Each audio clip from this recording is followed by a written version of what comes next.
जय हिंद प्यारे साथियों, कैसे हैं आप सभी। उम्मीद है, आशा है बहुत अच्छे होंगे और अपने पेपर के लिए भी बहुत उत्सुक होंगे आप सभी।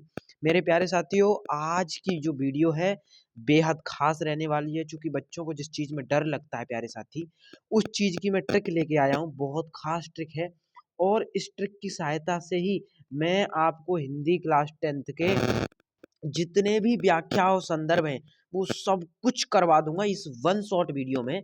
वन शॉट वीडियो में फुल बुक खत्म होगी, लेकिन ध्यान रखना ये वीडियो ज्यादा बड़ी ना हो, इसलिए इसको मैं दो पार्ट में डिवाइड करूंगा। ठीक है, दो पार्ट आपको इसके मिलेंगे। ठीक है, समझ रहे हो ना बात को। एक में गद्य और एक में पद्य, समझ रहे हो दोनों को मेरे प्यारे साथी। और मैं इस बात को आप सभी से कह सकता हूं कि प्यारे साथी, यहां से एक भी क्वेश्चन बाहर नहीं जाएगा। सातों के सातों सेट में क्वेश्चन जरूर छपेंगे। ये जो किताब से करा रहा हूँ उसी किताब से छपेंगे, इस बात को भी मैं आपसे कह देता हूँ। मेरे प्यारे साथियों, वो क्वेश्चंस लाया हूँ छांट कर जो कि पेपर में इतनी बार पूछे गए, बहुत बार रिपीट हुए हैं, वही क्वेश्चंस आप सभी के सामने लेके आया हूँ प्यारे साथियों। तो इसी के साथ शुरुआत करता हूँ एक आप सभी को मोटिवेट करते हुए कि रख हौसला वो मंजर भी आएगा, प्यासे के पास चल के समंदर भी आएगा, थक कर न बैठ ए मंजिल के मुसाफिर, तुझे तेरी मंजिल भी मिलेगी और मिलने का आनंद भी आएगा। मेरे प्यारे साथियों, इसी बात को शुरुआत करते हुए मैं आप सभी को बताता हूँ टॉपिक्स को चैप्टर वाइज लेके आया हूँ सारी चीजें। वीडियो को पूरा जरूर देखें, ज्यादा से ज्यादा शेयर करें, क्योंकि आज मैं आप सभी के लिए समर्पित हूँ। समर्पित ऐसे हूँ कि अभी भी 10 बज रहे हैं। आप देखिए, रात के 10 बज रहे हैं और रात के 10 बजे मैं आप सभी के लिए शूट कर रहा हूँ वीडियो। ठीक है, चलिए तो प्यारे साथी, ये वीडियो लाइव होने वाली है, लाइव प्रीमियर के तौर पर होगी। आप अपना डाउट, आपको कोई सवाल पूछना हो तो आप मुझे पूछ सकते हैं। ठीक है प्यारे साथी, तो चलिए शुरुआत कर लेते हैं, आगे बढ़ते हैं। मेरे प्यारे साथी, पार्ट 1 है ये, पार्ट 2 के बारे में भी हम चर्चाएं करेंगे। ठीक है, चलिए आ जाइए, देख लीजिए प्यारे साथी। आप पेपर से अभी आप इसको देख कर जाएंगे ना, तो ये समझ लीजिए कि आपका पेपर में बिल्कुल यही छप छप के आएगा। समझ रहे हो। पहला चैप्टर आप देखिए अपना, पहला चैप्टर तो आप जानते ही हैं, भारतीय संस्कृति के ऊपर है। भारतीय संस्कृति, समझ पा रहे हो बात को। कौन सी संस्कृति? भारतीय संस्कृति। देखो भैया, भारतीय संस्कृति में क्या क्या चीजें समझनी पड़ेगी।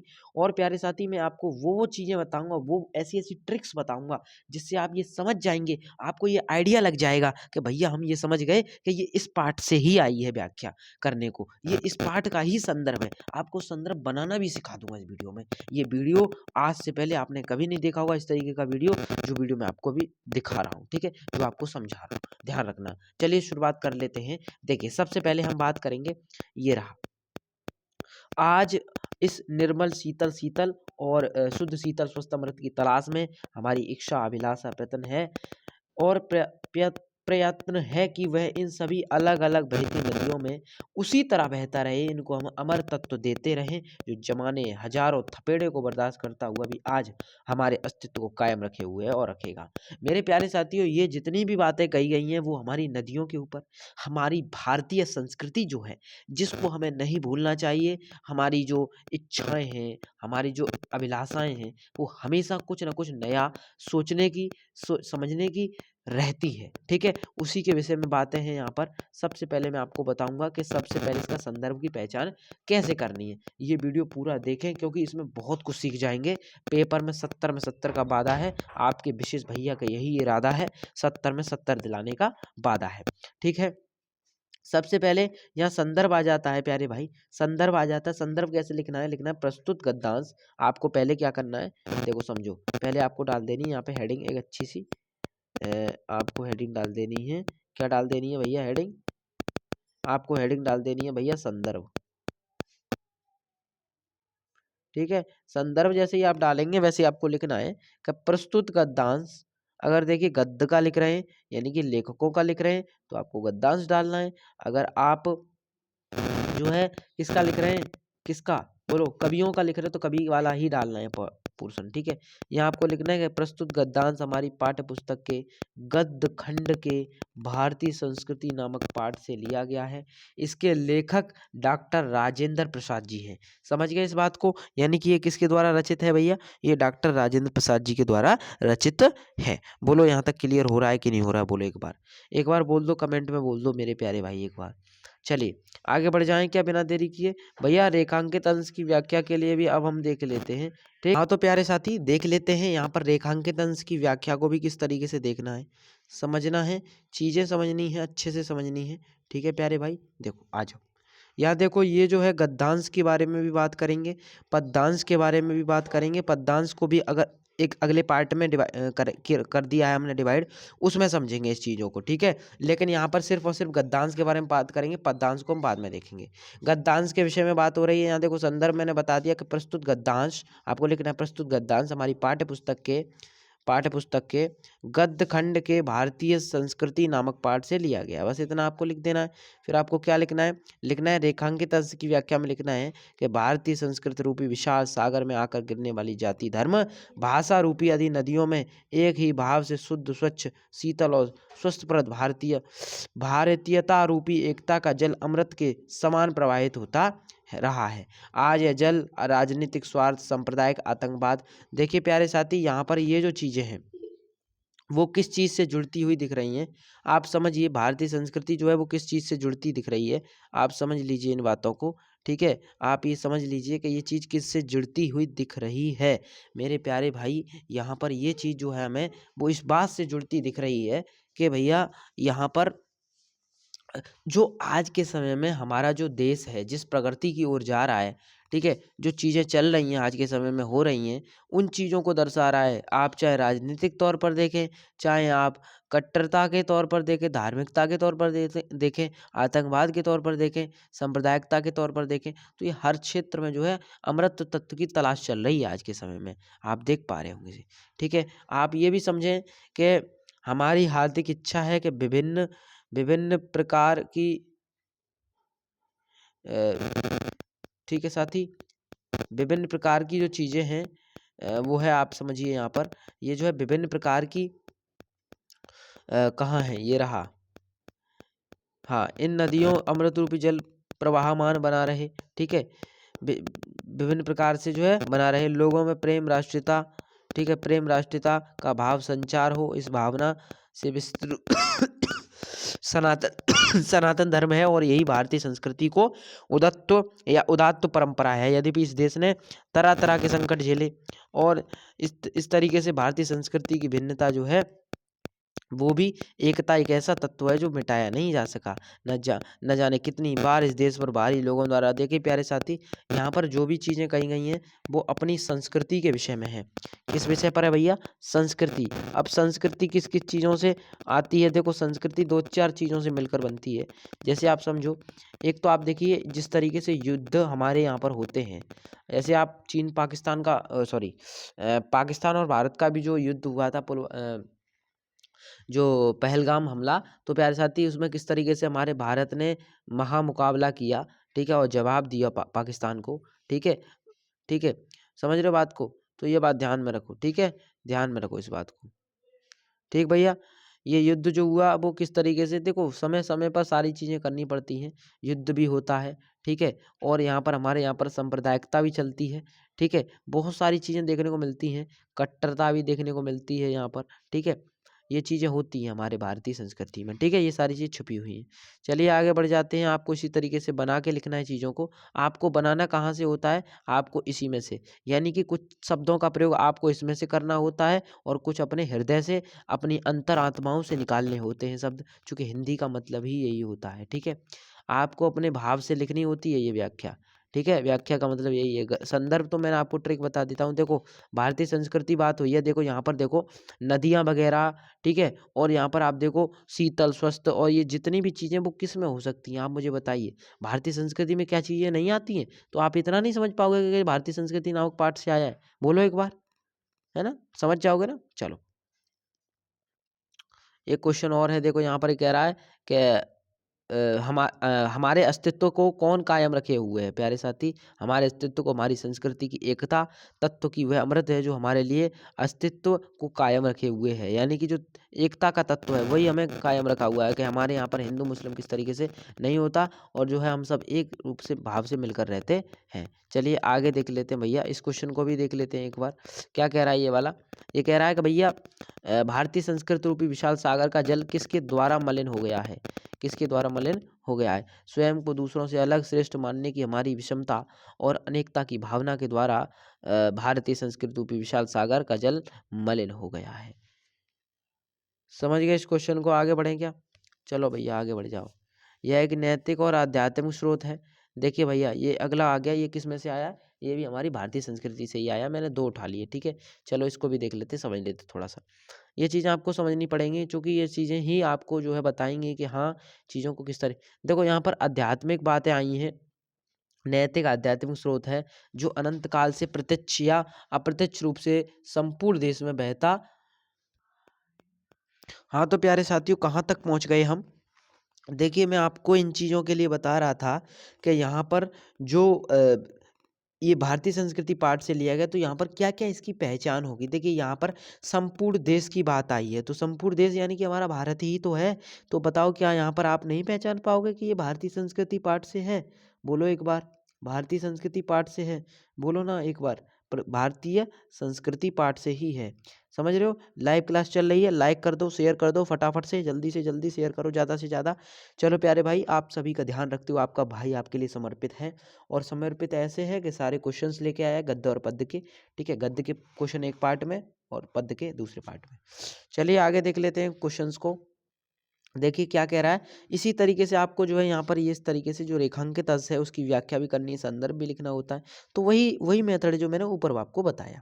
जैसे आप यहाँ देखिए, सूखी हड्डियों के नए मज्जा डाल हमारे मृत प्राय शरीर में नए प्राण फूंक दिए और मुरझाए हुए दिलों को फिर खिला दिया। वह अमृत सत्य और अहिंसा को है, जो केवल इसी देश के लिए नहीं आज मानव मात्र के जीवन के लिए अत्यंत प्यारे। साथी आप देखिए यहाँ इन चीज़ों को किससे संबंधित किया जा रहा है, किन से जोड़ा है। देखिए आप चाहें तो उन चीज़ों को उठाएं। जैसे आप उठाइए सत्य और अहिंसा की बात आती है।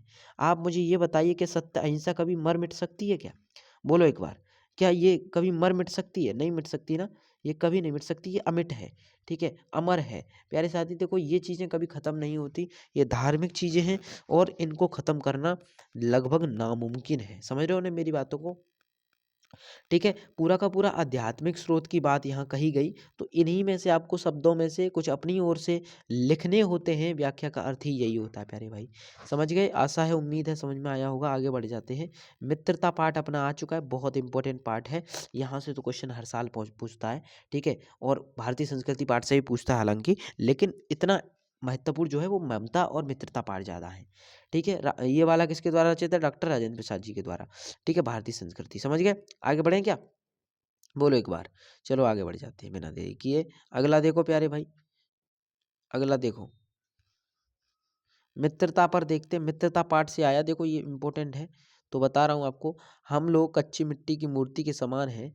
और जो जिसे मतलब मूर्ति के समान रहते हैं, जिसे जिसे जो जिस रूप का चाहे उस रूप का करे, चाहे राक्षस बनावे चाहे देवता बनावे, ऐसे लोगों का साथ करना हमारे लिए बुरा है, जो हमसे अधिक दृढ़ संकल्प के हैं। देखिए प्यारे साथी, यहाँ पर ये बात जो कही गई है, क्या बात कही गई है भैया, कि यहाँ पर संदर्भ भी दो। इसका संदर्भ कैसे लिखोगे? लिखोगे भैया प्रस्तुत गद्यांश हमारी पाठ्य पुस्तक के, क्या लिखोगे? प्रस्तुत गद्यांश हमारी पाठ्य पुस्तक के गद्य खंड में संकलित पाठ मित्रता से लिया गया है या उद्धृत है। रचयिता कौन है? आचार्य रामचंद्र शुक्ल। ममता जो मित्रता पाठ है, मित्रता, मित्रता के रचयिता कौन है भैया? मित्रता के रचयिता कौन है? एक बार बोलो कमेंट में। मित्रता के रचयिता भैया हमारे आचार्य रामचंद्र शुक्ल जी हैं, ठीक है। चलिए देख लेते हैं, ये इतना आपको लिख देना है सिंपली। आगे बढ़ जाते हैं, व्याख्या देखते हैं इसकी।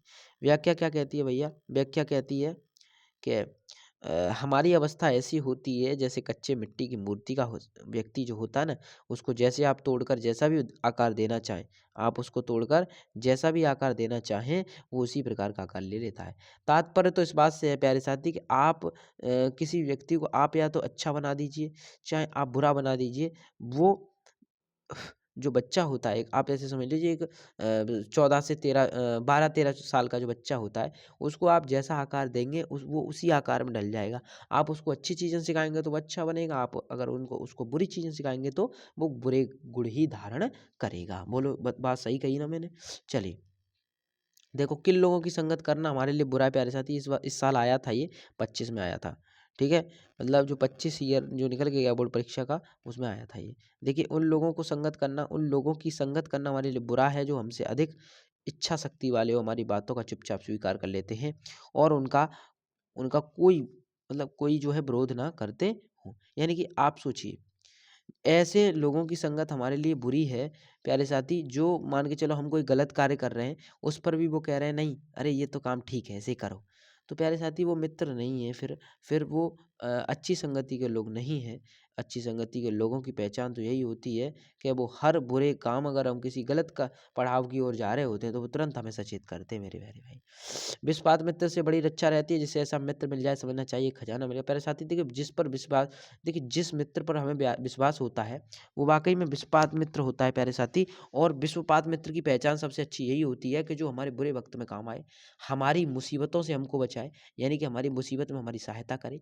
ये बातें आपको ध्यान रखनी है, वही सबसे बड़ा विश्वास का मित्र होता है। ठीक है, विश्व हमें मतलब जिस पर हमें विश्वास हो सके। ठीक है, वही विश्वसनीय है। अब एक चीज और ध्यान रखना है यहाँ पर, और जिसको ऐसा मित्र मिल जाए उसे समझना चाहिए कि भैया ये देखिए, और जिसको ऐसा मित्र मिलता है ना, उसको तो ये समझना चाहिए कि ये कोई चीज़, ये जो चीज़ है वो खजाने से कम नहीं है। समझ गए? विश्वास मित्र जीवन की एक दवा के तौर पर भी काम करता है। ठीक है, देखिए, ठीक है, जो हमेशा अच्छाई बुराई को हमें जो है सचेत करेगा, तो वही हमारा विश्वास मित्र होगा। बोलो सही कहा ना मैंने? चलिए आगे बढ़ जाते हैं भैया।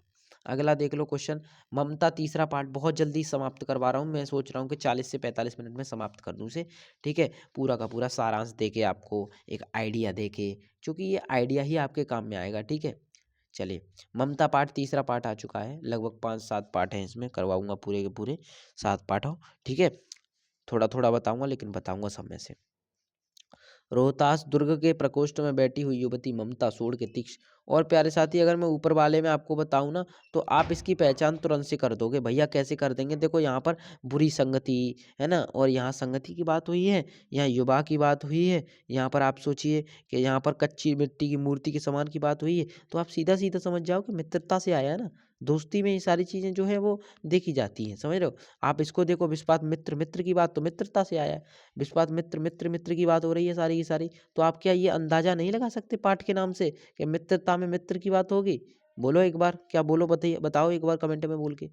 भैया बता देंगे आपको। चलो आ जाओ, अगला पाठ देख लो। ममता रोहतास दुर्ग के प्रकोष्ठ में बैठी ममता ममता और बाकी का प्यारे साथी, मैंने सारी चीज़ें अपने चैनल पर करा रखी हैं, आप जाइए अभी देखिए, जाकर अपने पेपर को बेहतर करके आइए। और जो भी बताया वहीं से आएगा सारा की सारी चीज़ें। आप चैनल पर जाइए, प्लेलिस्ट में देखिए, प्लेलिस्ट बना दी है मैंने, वहाँ से देखिए, जाकर आप सारी चीज़ें देख सकते हैं। सोड के तीक्ष्ण गंभीर प्रभाव को देख रही है ममता विधवा थी, उसका यौवन शोड़ के समान उमड़ रहा था। मन में वेदना, मस्तिष्क में आंधी और आंखों में पानी की बरसात लिए वह जो है सुख के कंटक सहन में विफल थी। प्यारे साथी, जो रोहतास दुर्ग जो है, वहाँ पर एक ममता नाम की विधवा औरत थी। उसके पिता का नाम था चूड़ामणि। क्या नाम था उसके पिता का? चूड़ामणि। ठीक है, एक मंत्री था वो। ठीक है, चूड़ामणि के बारे में बात कही गई है यहाँ पर। ठीक है, तो देखो, अगर मैं गद्यांश की बात करूँ तो उपयुक्त गद्यांश का संदर्भ लिखिए। पहले आपको ये क्वेश्चन का उत्तर देना है। क्या लिखना है? क्या प्रस्तुत गद्यांश हमारी पाठ्य पुस्तक के गद्य खंड के ममता नामक पाठ से लिया गया है। इसके लेखक जयशंकर प्रसाद जी हैं। यानी कि ममता के लेखक कौन है भैया? जयशंकर प्रसाद। आपको क्या लिखना है? जिस प्रकार सोने की नदी उफान पर बह रही है, उसी प्रकार से ममता का यौवन भी पूरी तरह उफान पर है। उसके यौवन में सोन नदी के उमड़ते प्रभाव में अद्भुत समानता है। रोहतास दुर्ग के विषय में बात कही गई है कि रोहतास दुर्गपति के मंत्री चूड़ामणि की इकलौती पुत्री द्वेता है। ठीक है, मतलब यह पुत्री है। वह हर प्रकार से भौतिक सुख से संपन्न है। हिंदू विधवा जीवन के कठोर अभिशाप से उसका मन तरह तरह के विचारों से भाव से भरा हुआ है। उसके ठीक है, और कांटों की सैया पर जो है, तात्पर्य तो इस बात से कि कांटों की सैया पर सोने वाला व्यक्ति इस प्रकार हर पर बेचैन रहता है, उसी प्रकार से उसका भी हाल है। ठीक है, जिस तरीके से कांटों की सैया पर जो व्यक्ति सोता है ना, वो बेचैनी रहती है उसके अंदर, तो उसी वही हाल उसका भी है। अगला देखो क्वेश्चन।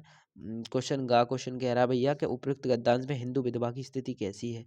हिंदू विधवा की स्थिति बहुत ही दयनीय है, दीनहीन है। समझ गए प्यारे भाई? अगला क्वेश्चन देख लो। ममता कौन थी? वह क्या देख रही थी? प्यारे साथी, ममता जो थी वो चूड़ामणि की पुत्री थी। ठीक है, और वो क्या देख रही थी?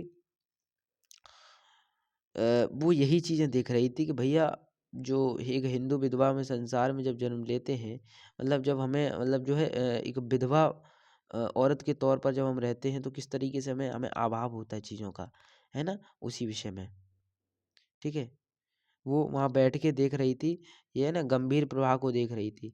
यानी कि जो तीक्ष्ण गंभीर प्रवाह है, सोच कर रही थी चीज़ों को सोच-सोच के वो बड़ी दुखी हो रही थी कि भैया ये किस तरीके से जो है एक विधवा का क्या जीवन होता है, वो बातें। ठीक है? आगे बढ़ें क्या? चलिए भैया आगे बढ़ जाओ। अगला क्वेश्चन देखो, स्वस्थ होकर मुगल ने कहा माता खाली जगह मतलब ये जो है तो फिर मैं चला जाऊँ स्त्री, इस तरीके से खाली जगह डॉट डॉट करके इस तरीके से आपको लिखना है। क्या लिखना है? छल नहीं तब नहीं स्त्री जाता हूँ तैमूर का वंशधर स्त्री से छल करेगा। भाग्य का खेल है। ठीक है? ये भी ममता पाठ से ही लिया गया है। ठीक है? समझ रहे हो ना बात को? माता के शब्द का प्रयोग हुआ है तो ममता पाठ से है। ठीक है? देखो, समझ गए बात को? चलिए आगे बढ़ जाते हैं। इसी तरीके से आपको पहचान कर लेनी है और इन्हीं में से ये जो चीज़ दी है ना, ये जो चीज़ दी है पूरी की पूरी, इन्हीं में से आपको बना के चीज़ों को लिखना होता है, अपना भाव भी उसमें जोड़ना होता है। कुछ शब्द यहाँ से उठाने पड़ते हैं, यहाँ से उठाने पड़ते हैं कुछ शब्द, और कुछ शब्द अपने भाव के जोड़ने पड़ते हैं। किसके? भाव के। समझ गए? फीलिंग्स अपनी यहाँ पर साझा करनी होती हैं। अगला देखो, क्या लिखूँ? क्या लिखूँ? पद्मलाल पुन्नालाल बख्शी जी द्वारा रचित है ये। क्या लिखूँ उनका चैप्टर है। अब देखिए क्या लिखूँ तो बेचारे लिख ही नहीं पाते। मतलब वो यहाँ पर जो भी लिखते हैं इस पाठ में, वो लिखते हैं एक आप समझिए कि जैसे जो वृद्ध व्यक्ति होता है ना उसके विषय में। ठीक है? जब वो छोटा होता है, बचपना होता है तो उसको कैसा महसूस होता है, और आज जब वो वृद्ध हो गया तो उसको कैसा महसूस हो रहा है। ठीक है प्यारे भाई? जो तरुण संसार के जीवन संग्राम से दूर है, उन्हें संसार का चित्र बड़ा मनमोहक प्रतीत होता है। जो वृद्ध हो गए हैं, अपनी बाल अवस्था की ओर तरुण अवस्था से दूर हटाए, उन्हें अपने अतीत की स्मृतियाँ बहुत सुखी लगती हैं। ऐसा लगता है कि मानो भैया वो जो सपना देख रहे हैं काश वो सच हो जाए। ठीक है? तरुणों के लिए जैसे भविष्य उज्ज्वल होता है, वैसे ही वृद्धों के लिए अतीत। जैसे आप समझिए जो तरुण होते हैं उनको अपना भविष्य की चिंता होती है, उसी तरीके से जो वृद्ध हैं भैया, तो यहाँ पर जो है जो वर्तमान मतलब जो वृद्ध होता है उसको अतीत की मतलब जो बीता हुआ वक्त है उसका, वो चीज़ें उसको याद आती हैं एक वृद्ध व्यक्ति को। तो आप सोचिए जो रामधारी सिंह दिनकर हैं बेचारे, वो भी मजबूर हो गए। वो कह रहे हैं कि क्या लिखूं, मतलब पाठ में ही उन्होंने यही बात कही है। ठीक है? पाठ का नाम ही यही है, तो बात भी विचित्र है यही वाली। ठीक है? सपने वपने की बात आए, वृद्ध व्यक्ति की बात आए, तो आप समझ जाना कि वो जो है यहीं से आया है, क्या लिखूं चैप्टर से। तो आप संदर्भ कर दोगे अच्छे से। अब जब संदर्भ आएगा तो उसके साथ साथ आपको इन्हीं में से देख के अपने भावों को समझकर, मैंने बता दिया आपको बोलकर, ठीक है? तो ये भाव भी आपको वहाँ पर लिख देने हैं। बात समझ में आ रही है कि नहीं आ रही है? बोलो एक बार बोल दो कमेंट में। ठीक है भैया समझ में आ रहा है, बोलो एक बार, चलो जल्दी बोल दो एक बार। चलो भैया आगे बढ़ो। देखो यहाँ तरणों और यहाँ पर देखिए रेखांकित अंश की व्याख्या संदर्भ यहाँ पर है जो कि हमें लिखना है। ठीक है? यहाँ लेखक इसके कौन है भैया? लेखक हैं इसके पद्मलाल पुन्नालाल बख्शी, और पाठ का नाम है क्या लिखूं। तो यहाँ पर जो है प्यारे साथी, यहाँ पर आप समझिए कि ये जो है वो कह रहे हैं कि पाठ का नाम है क्या लिखूं, लेखक हैं इसके पद्मलाल पुन्नालाल बख्शी। यानी कि आपको संदर्भ जो लिखना है लिखना, प्रस्तुत गद्यांश हमारी पाठ्य पुस्तक के गद्य खंड में संकलित क्या लिखूं नाम के शीर्षक से उद्गृत है। समझ पा पर देखिए आप कि जिस तरीके से ये जो पाठ के लेखक हैं वो आपको लिख देने हैं, जो गद्य है, जो पाठ का शीर्षक है वो भी आपको लिख देना है। अब व्याख्या में क्या लिखना है, व्याख्या को भी समझ लो एक बार। ठीक है?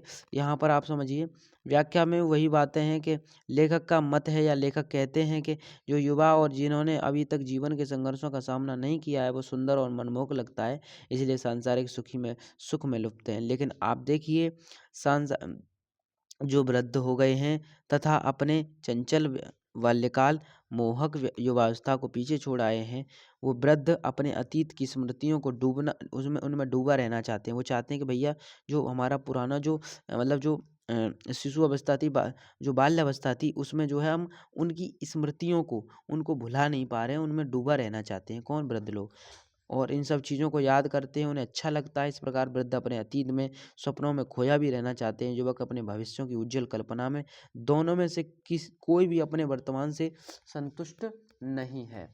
ठीक? संतुष्ट नहीं है। युवक भावी जीवन की ऊंची ऊंची कोरी कल्पनाओं से अपना मन जो है बहलाया करता है। ठीक है, ये बातें ध्यान रखें आप सभी। चलिए आगे बढ़ जाते हैं। पहला क्वेश्चन देख लेते हैं। गा क्वेश्चन क्या कह रहा है, सुन लेते हैं इसकी बात को। ये कह रहा है कि जीवन संग्राम का आशय स्पष्ट कीजिए। देखिए, जीवन संग्राम का आशय है भैया संघर्षों से। ठीक है, जो जीवन का संग्राम है वही आके आशय जो सही है वो रूप है संघर्ष। वृद्ध और तरुण दोनों अपने वर्तमान से क्यों असंतुष्ट रहते हैं? वृद्ध और तरुण दोनों। वृद्ध और तरुण कौन है भैया? देखो यहाँ पर वृद्ध अपने अतीत के जीवन मूल्यों को आदर्श मानते हैं। वो मानते हैं कि भैया जो हमारा जीवन जो अतीत है हमारा वो बहुत बहुमूल्य था। अतः वे वर्तमान के युवकों के नए चलन को दृष्टि से देखते हैं या दृष्टि से। इसी प्रकार युवा अतीत पर अर्थात वर्तमान परंपराओं और निरर्थक मानकर अपनी भविष्य की नवीन सोच को वर्तमान में कार्यान्वित करते हैं। इस प्रकार दोनों अपने वर्तमान से असंतुष्ट रहते हैं। ठीक, दोनों के लिए उनके वर्तमान जो है असंतुष्टिपूर्ण है, ये बात यहाँ पर देखी गई है। चलिए अगला देख लो। वृद्धों युवाओं की सोच का मूलभूत अंतर क्या है? यानी कि दोनों की सोच में अंतर क्या है? अंतर बताओ। वृद्ध और युवाओं की सोच का मूलभूत अंतर है कि एक अपने अतीत के बारे में सोचता है और एक भविष्य के बारे में सोचता है। ठीक, इसी तरीके से आपको लिख देना है पेपर में अगर ये क्वेश्चन आए तो। अगला क्वेश्चन देखो आखिरी, वर्तमान शुद्ध क्यों बना रहता है? वर्तमान शुद्ध क्यों बना रहता है? देखिए, वृद्ध अपने अतीत को, युवा अपने भविष्य को वर्तमान में साकार होते देखना चाहता है। और भैया इसी के साथ साथ जिस तरीके से जिस कारण दोनों की विचारधाराओं में टकराव उत्पन्न हो जाता है, इस टकराव को टालने के लिए बीच के मार्गों को निश्चित कर लिया जाता है जिसमें अतीत और भविष्य दोनों का समन्वय होता है। इस प्रकार वर्तमान काल सदैव सुधारों का काल बना रहता है। सही समझ में आया बात को? बात समझ में आई या नहीं आई बोलो एक बार। ठीक है, अगले पार्ट की ओर बढ़ जाएं। ये पार्ट समझ में आ गया होगा। कुल मिला के पूरा वृद्ध लोगों के ऊपर और जो आज के युवा हैं उनके ऊपर ये पार्ट है। ठीक है, ठीक है, कौन सा पार्ट है, क्या लिखूं? रामधारी सिंह दिनकर भी बेचारे मजबूर हो गए लिखने पर, कह रहे हैं कि क्या लिखूं। ठीक है, अगला पार्ट ईर्ष्या तू ना गई मेरे मन से। ईर्ष्या का मतलब होता है भैया जलन से। ठीक है, जलन से सीधा सीधा मतलब है ईर्ष्या का। ईर्ष्या, ईर्ष्या क्या चीज है भैया? जलन। क्या है? जलन। जलन। ठीक है, तो जलन जो है वो तू मेरे मन से नहीं गई, ये रामधारी सिंह दिनकर जी की रचना है। और उन्होंने क्या कहा है सुनिए एक बार ध्यान से। ईर्ष्या का यही अनोखा वरदान है, जिस मनुष्य में ईर्ष्या के घर मतलब जो ईर्ष्या है वो घर बना लेती है, वह इन चीज़ों से आनंद नहीं उठा पाता। उसके पास वो मौजूद है बल्कि उस वस्तु को दुख उठाता है। दूसरों के पास है, अपनी तुलना दूसरों के साथ करता है। ठीक, देखिए यहाँ आपको क्या लिखना है, आपको लिखना है कि पाठ का नाम मतलब आपको पहले लिखना है प्रस्तुत गद्यांश हमारी पाठ्य पुस्तक के खंड काव्य के ईर्ष्या तू न गई मेरे नम के पाठ से लिया गया है और इसके लेखक रामधारी सिंह दिनकर जी हैं। बताओ क्या नहीं लिख पाओगे इन चीज़ों को? बिल्कुल लिख देंगे। रेखांकित अंश की व्याख्या देखो। लेखक का कथन है कि ईर्ष्यालु होने पर ईर्ष्या मनुष्य को एक अद्भुत वरदान देगी। प्यारे साथी, देखिए आज के समय क्या है कि व्यक्ति अपने सुख से जो है वो दुखी है। मतलब दूसरे के सुख से दुखी है लेकिन अपने सुख से सुखी नहीं है। ये वाली बात आज देखी जा रही है। ठीक है, तो यहाँ पर ये वरदान के तौर पर है, बिना किसी दुख भोगने का जिस व्यक्ति के हृदय में दूसरों की प्रगति उन्नति को देखकर ईर्ष्या का भाव जागृत होता है, वह व्यक्ति कभी सुख प्राप्त नहीं कर पाता। यानी कि दूसरों को देख रहे मान के चलो ये उन्नति कर रहा है, हम पीछे रह जा रहे हैं, ये चीज़ें देखकर हम जो है अपने अंदर एक जलन का भाव पैदा कर लेते हैं कि मैं क्यों नहीं इससे आगे निकल पा रहा। तो ये चीज़ें गलत होती हैं, ये कभी भी जो है उन्नति का मार्ग नहीं बनाती। चाहे उसके पास सुख के असीमित साधन क्यों ना हो, किंतु वे साधन जितने भी हैं वो काम नहीं आते, समझ गए? वरन उसके दुख के कारण भी साधन हैं जिन्हें दूसरे लोग भोग रहे होते हैं। समझ गए इस बात को? ईर्ष्या का अनोखा वरदान क्या है भैया? ठीक है, सुनो। अनोखा वरदान क्या है सुनो। अनोखा वरदान ईर्ष्यालुओं के पास अपनी चीजों से आनंद नहीं उठाता बल्कि दूसरों के पास जो वस्तु है, उनसे दुख उठाता है। यानी कि मैं कह नहीं रहा कि व्यक्ति को आज के समय में अपने सुख से सुखी नहीं है परंतु दूसरे के सुख से दुखी है। ठीक, ये चीज बात देखने को मिलती है। चलिए अगला क्वेश्चन देख लेते हैं फटाफट से। क्या कह रहा है लेखक के अनुसार? क्या अच्छी बात नहीं है? क्या अच्छी बात नहीं है? दूसरों की तुलना में व्यक्ति अपने अभावों के दंशों का जो दाह भोगता है वो अच्छी बात नहीं होती है। कि दूसरों की तुलना खुद की तुलना दूसरों से करना ये अच्छी बात नहीं है। लेखक के अनुसार क्या अच्छी बात नहीं है हो गया? मनुष्य दुखी क्यों रहता है? देखिए, ईर्ष्या के कारण मनुष्य अपने पक्ष के अभाव के कारण अपने पास इससे वस्तुओं से आनंद नहीं उठाता। यानी कि जितना उसको मिल रहा है चीज वो उससे खुश नहीं रहता। तो जब वो उस चीज से खुश नहीं रहता तो फिर क्या होता है, हमेशा के लिए वो जो है वो दुख भोगता है फिर। ठीक है, दुख उसको समस्याएं भोगता है क्योंकि जितना मिलता है उसमें अगर खुश रहना अगर हमें सीखना चाहिए। ठीक है, ये चीज़ ज़रूरी है। समझ रहे हो। चलिए आगे बढ़ जाते हैं, अगले पार्ट की ओर बढ़ जाते हैं। एकदम अगला, इसी अगला पार्ट नहीं है, इसी का भाग है। ठीक, चलिए चलिए प्यारे साथी, शुरुआत करते हैं, आगे की ओर बढ़ते हैं, बिल्कुल खास तरीके से, खास अंदाज में। चलिए देख लेते हैं आगे। यहाँ पर प्यारे साथी ये भी ईर्ष्या के ऊपर ही आया है, रामधारी सिंह दिनकर जी का ही है ये भी। ठीक है, गद्यांश पद्यांश ध्यान रखना, वेरी इंपॉर्टेंट है ये भी पेपर के लिए, क्योंकि बहुत बार पूछा गया ये, इस वजह से इंपॉर्टेंट हो जाता है। ईर्ष्या से बचने का उपाय मानसिक अनुशासन है। जो व्यक्ति ईर्ष्यालु स्वभाव का है, फालतू बातों के बारे में सोचने की आदत छोड़ देना चाहिए। ठीक है, ये बात यहाँ पर बोली गई है। किस में बोली गई है ये? जो है एक पैराग्राफ है पूरा का पूरा, उसमें बोला गया। अब इसका हमें संदर्भ बताना है। ठीक है, संदर्भ कैसे लिखोगे? संदर्भ आपको लिखना होगा भैया कि प्रस्तुत गद्यांश हमारी पाठ्य पुस्तक के ईर्ष्या तू न गई नामक पाठ से लिया गया। इसके लेखक या इसके रचयिता रामधारी सिंह दिनकर जी हैं। बोलो सही कहा ना मैंने? बोलो एक बार। ठीक है, चलिए रेखांकित अंश की व्याख्या लिखिए। लेखक का मानना है या लेखक कहते हैं, ठीक है, कि लेखक का मत है, जो भी आप लिखना चाहें वो लिख सकते हैं। लेखक कहते हैं कि यदि हम स्वयं को ईर्ष्या यानी कि जलन से, दुष्ट भाव से मुक्त रखना चाहते हैं तो हमें अपने मन को काबू में करना होगा। यदि हम अपने मन को नियंत्रित कर लेंगे तो अनुशासन में रहेंगे तो वह इधर उधर नहीं भागेगा। दूसरे के धन, वैभव, यश को देखकर दुखी नहीं होगा। ईर्ष्या नहीं करेगा। जिस व्यक्ति का यह स्वभाव बन गया वह दूसरे व्यक्ति को सुखी संपन्न देखना, ईर्ष्या करने मतलब देखकर ईर्ष्या करने लगता है। उसे चाहिए कि वह केवल अपने विषय में ही सोचे कि उसे किस वस्तु का अभाव है। देखिए प्यारे साथी, आज के समय में ये चीज़ नहीं होनी चाहिए कि हम दूसरे के देख कर के, नहीं अरे भाई इसने ये चीज़ खरीद ली तो हम भी ये चीज़ खरीदेंगे, तो ये गलत चीज़ें हैं और बिल्कुल गलत बैठती हैं प्यारे साथी। हमें उस चीज़ के लिए मेहनत करनी चाहिए बेशक, लेकिन ये नहीं सोचना चाहिए, जलना नहीं चाहिए कि भाई इसने कैसे ये चीज़ कर ली। भाई उसने मेहनत से करी या कैसे भी करी, लेकिन तुम मेहनत करो ना, तुम क्यों उसकी जो है जल रहे हो उसको देखकर। तो ये गलत भाव है, समझ रहे हो बात को? यही बात आपको पेपर में लिखनी होगी, समझ गए? अगला देखो भैया, अजंता पाठ आ गया आपका, अजंता। ठीक, भगवत शरण उपाध्याय जी द्वारा रचित है ये। भगवत शरण उपाध्याय डॉक्टर जी हैं, ये डॉक्टर हैं, ठीक है, पीएचडी किए हुए थे ये। चलिए आइए, पहले पहाड़ काट कर उसे खोखला कर दिया, फिर उसमें सुंदर भवन बना लिया। प्यारे साथी, ये अजंता की जो गुफाएं हैं ना, उसी पाठ से आया है।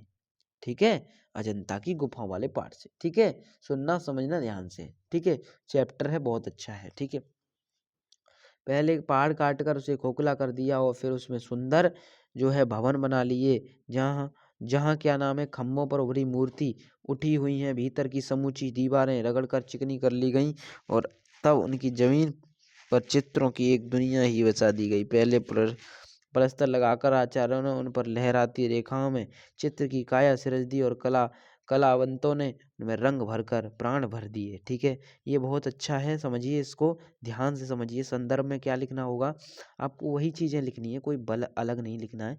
प्रस्तुत गद्यांश हमारे पाठ्य पुस्तक के गद्य खंड के अजंता नामक पाठ से लिया गया है। इसके लेखक भागवत शरण उपाध्याय जी हैं। ठीक, इसके लेखक भागवत शरण उपाध्याय जी हैं। चलिए आगे बढ़ जाओ। देखो भैया, संदर्भ हो गया। अब देखो व्याख्या देख लो इसकी। व्याख्या कैसे करोगे? व्याख्या में लिखना होगा, जनता की गुफाओं के निर्माण के समय उसमें दीवारों को रगड़ के, चिकना करके, यानी कि उनको बहुत सुंदर से शोभित बनाया गया और बनाने के बाद में जब उनको घिसाई कर दी गई उनकी, तो उसमें कलर भरा गया, रंग किया गया। रंग जब उसमें किया गया तो ऐसा लगा मानो भाई साहब कि यहाँ पर ये जो है ना, ये चित्र एकदम सचमुच जो है व्यक्ति उत्पन्न हो गया हो। जैसे आप मथुरा वृंदावन में देखिए, वहाँ श्री कृष्ण भगवान की जो दृश्य हैं, राधा रानी जी के जो दृश्य हैं, वो देखने को जब मिलते हैं तो ऐसा लगता है कि भैया यहाँ पर ये साक्षात प्रकट हो गए हों, है ना? ये चीज़ें होती हैं, आप कहीं भी जाइए, ये चीज़ ज़रूरी नहीं है कि अजंता की गुफाओं को ही हम देखें। कहीं भी जाइए आप, हर जगह पर ये चीज़ पाते हैं, ये चीज़ देखते हैं। आशा है, उम्मीद है समझ में आया होगा क्वेश्चन। ठीक है, बहुत इंपॉर्टेंट था। देखिए आगे देख लीजिए। यहाँ देखिए कह रहा है, पहाड़ों को किस प्रकार जीवंत बनाया गया? पहाड़ों में गुफाओं की रचना करके उनकी दीवारों पर खंभे सजीव चित्रों के द्वारा जीवंत बनाया गया। यानी कि वहाँ पर जो चित्र बनाए गए, उन चित्रों ने जीवंत बना दिया हकीकत में, सच्चाई में। क्योंकि वहाँ पर देखिए चित्रकारी जो होती है ना, वाकई में कोई कोई चित्रकार ऐसे होते हैं प्यारे भाई कि ऐसा लगता है न जाने इन्होंने क्या भर दिया इस चित्र में, इस कला में। ठीक है, एकदम सच्चाई सी निखर के आने लगती है।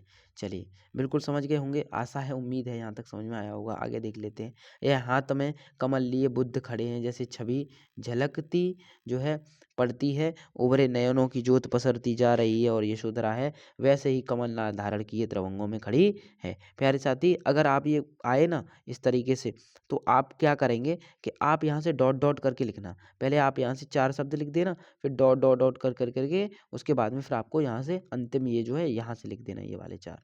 ठीक है, 3। ठीक है, इतना ही लिखना। आप ये मत करना कि यहाँ से यहाँ तक इसको उतारने में बैठ जाओ। ऐसी गलती मत करना भूल कर। पेपर में आएगा ये, लेकिन ऐसी गलती आपको पेपर में नहीं करनी, क्योंकि ये गलती आपकी बहुत बड़ी गलती बन जाएगी और आपका जो है पेपर में नंबर भी कटवाएगी। ठीक है प्यारे भाई, चलिए आगे बढ़ जाएं क्या? बोलो एक बार। चलो, ये पेपर में भैया देखो माध्यमिक शिक्षा परिषद पाठ्य पुस्तक से ही उठाया है ये वाला मैंने। ठीक है, बुक से उठाया है।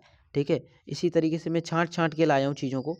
ठीक है, मैंने कहीं कोई बुक से उठाया, कोई पेपर से उठाया, कहीं से इस तरीके से मैंने उठाए हैं। अब यहाँ देखो, गद्यांश का संदर्भ लिखो भैया। गद्यांश का संदर्भ कैसे लिखोगे वो भी बता दिया है मैंने। ठीक है, ये मेथड है पूरा। भगवत चट्टोपाध्याय इसके लेखक हैं। रेखांकित अंश की व्याख्या बता देता हूँ आपको मैं अब। ठीक है, देखो, लेखक कहता है कि हाथ में कमल लिए बुद्ध खड़े हैं। भैया देखो, अब देखो इसकी पहचान तुमने की, भैया इसकी कोई पहचान है क्या? मैंने कि देखो, जहाँ पर पहचान की बात आए, गौतम जी और यशोधरा, है ना, सुंदरी का भेजा, है ना, और द्वार पर आए बिना भिक्षा के लौटे भाई बुद्ध को लौटाने को आया था, भिक्षु बन जाना पड़ा था, बार बार भागने को होता है और बार बार पकड़कर संग में लौटा लिया जाता है, उधर फिर वह सोदरा बालक राहुल के साथ। ठीक है, यानी कि यहाँ हाथ में लिए कमल। प्यारे साथी, ये भी किस पाठ से आया है? जो अजंता नामक पाठ है, यानी कि जो आप सोचिए वो अजंता की गुफाओं का पाठ है, उसी से आए हैं ये दोनों क्वेश्चन। समझ गए इस बात को? ठीक है, 11वां चैप्टर है। क्लियर हो गई चीज़ें? आगे बढ़ जाऊं क्या मैं? बोलो एक बार कमेंट पे, जल्दी से बोलो मेरे प्यारे भाई। जितने भी प्यारे साथी हैं सभी बोल दें एक बार। बहुत ज़्यादा उत्साहित मैं भी हो जाऊंगा आप सभी के साथ में, आपको पढ़ा रहा हूँ तो फिर मुझे भी तो ये मोटिवेशन चाहिए ना। चलो आगे बढ़ें, बोलो एक बार। चलिए आगे बढ़ते हैं। रेखांकित अंश की व्याख्या कीजिए। लेखक कहता है कि हाथ में कमल लिए बुद्ध खड़े हैं, ऐसा प्रतीत होता है जैसे उनके रूप सौंदर्य झलक कर बिखर रहे हों। ठीक है, उनके नेत्र चारों ओर से ऐसे सुंदर सुंदर लग रहे हैं। ठीक है, ये बातें आप याद रखें। अगला देखो, ये कह रहा है वैसे ही कमल लाल को लिए त्रवंग में खड़ी है। यह एक एक चित्र अत्यंत सजीव प्रतीत होता है। यानी कि देखिए, अब मैंने क्या कहा आपको, जैसे मथुरा वृंदावन में होता है चित्र दिखते हैं बहुत सुंदर सुंदर, ऐसा लगता है मतलब यहाँ पर ये जो चीज़ है वो एकदम बिल्कुल निखर के आ गई हो, दिखने लग गई हो। ठीक है, सजीवता दर्शाई जा रही है वहाँ पे। इसी तरीके से यहाँ महात्मा बुद्ध जी जो थे, ठीक है, गौतम बुद्ध जी जो थे, उनके विषय में बात कही गई है कि वो हाथ में कमल लिए मतलब जो है बुद्ध जी खड़े हैं और उन्हीं के बारे में कही गई है। बोलो क्लियर हो गया कि नहीं हो गया? ये कह रहा है गद्यांश में कहाँ के दृश्यों का चित्रण किया गया है? बोलो। देखिए, गद्यांश में अजंता की गुफाओं के चित्रित दृश्यों को दर्शाया गया है चित्र में। ठीक है, जो अजंता की गुफाएं हैं, एलोरा की गुफाएं हैं, वहाँ पर जो अजंता की गुफाएं उनके विषय में यहाँ पर बात कही गई है। लेकिन हमने तो आपको जोड़ के इंटरकनेक्ट करके बता दिया ना चीज़ें। चलिए, अगला और आखिरी पाठ है भैया, इसके बाद पाठ समाप्त हो गया। आपकी गद्य पूरा समाप्त करवा दिया, इससे बाहर कोई क्वेश्चन नहीं आएगा, ये सारी चीज़ें यहीं से आएंगी। ठीक है, चलो, आपका एक पूरा घंटा मुझे लगता है हो जाएगा, क्योंकि ये बड़ा है। ठीक है, बड़ा है तो भैया वक्त लगेगा। 2 हैं इसमें तो दोनों बताने पड़ेंगे आपको फिर। तो चलो पहले इस वाले को देख लेते हैं। पानी में चंदा और चांद पर आदमी। ठीक है, पानी पर चंदा और चांद पर आदमी किसका है ये? किसने लिखा है इसको? जयप्रकाश भारती जी ने लिखा है। किसने लिखा है? जयप्रकाश भारती ने। देखिए, मानवता के संपूर्ण इतिहास की भैया रोमांच घटना के एक एक क्षण के भागीदारी बन रहे थे। उत्सुकता और कुतूहल के कारण अपने अस्तित्व से ही बिल्कुल बेखबर हो गए और बेखबर हो गए। युग युग के किस देश और जाति के चंद्रमा पर पहुंचने के सपने सजोए, आज इस धरा के ही दो मानव सपने को सच कर दिखाने के लिए करते संभल। प्यारे साथी, देखिए यहाँ पर पानी में चंदा और चांद पर आदमी, यानी कि जिस तरीके से नील आर्मस्ट्रांग जो पहले चंद्रमा पर गए व्यक्ति, अमेरिका के नासा से भेजे गए थे, तो जब उनको भेजा गया तो भैया उसी विषय में यहाँ पर जो है हमारे जयप्रकाश भारती जी कह रहे हैं कि जब वो पहुँच के देखा उन्होंने तो उन चीज़ों को ही बता रहे हैं। सुन लेते हैं क्या कहते हैं। आपको देखिए इसका जो गद्यांश लिखना है मतलब संदर्भ लिखना है वो कैसे लिखोगे। सबसे पहले नंबर 1, प्रस्तुत गद्यांश हमारी पाठ्यपुस्तक के गद्य खंड के पानी में चंदा और चांद पर आदमी नाम के पाठ से लिया गया है। इसके लेखक जयप्रकाश भारती जी हैं। मानव देखिए मानव प्रथम बार चंद्रमा पर अपने कदम रखने जा रहा था। यह मानव इतिहास का महत्वपूर्ण घटना थी। ठीक है, अगला देखिए रेखांकित अक्ष की व्याख्या देखिए। और प्यारे साथी आप तो को तो पता ही है कि चंद्रयान 3 जो है वो भी सही तरीके से पहुंच गया हमारा और सफल हो गया मिशन और हम चांद पर भी पहुंच गए। हम भारतीय भी पहुंच गए चांद पर। देखिए प्रत्येक देश में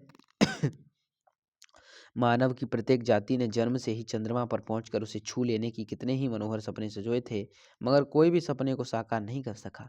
विश्व मानव इतिहास का वह अद्वितीय अनुपम क्षण था जिसमें मनुष्य व चिर प्रतीक्षित स्वप्न साकार होने जा रहे थे। दो लोग इस स्वप्न को सच कर दिखाने के लिए दृढ़ संकल्प में मन में धारण कर लिए थे।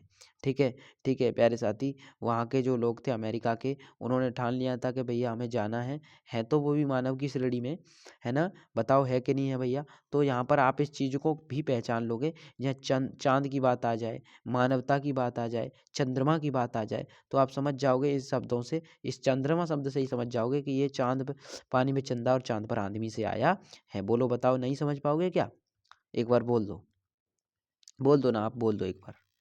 चलो, आशा है ये आखिरी वाला और है, समझ लेते हैं इसको भी। देखिए अभी चंद्रमा के लिए अनेक उड़ानें होंगी और दूसरे ग्रहों के लिए मानव रहित यान छोड़े जा रहे हैं। अंतरिक्ष में परिक्रमा करने वाले स्टेशन स्थापित करने की दिशा में तेजी से प्रयत्न किए जा रहे हैं।